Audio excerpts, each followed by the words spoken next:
Did you know avoiding toxins and harmful chemicals can help protect your liver and overall health?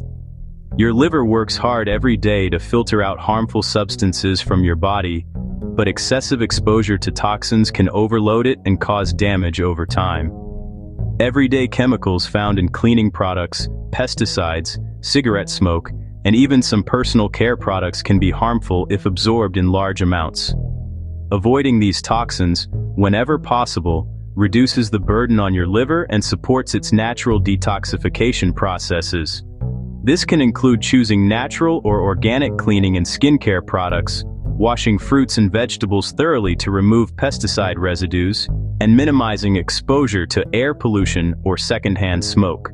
Additionally, overusing medications or taking them without medical guidance can stress the liver, so it's important to follow recommended dosages and consult a doctor when needed.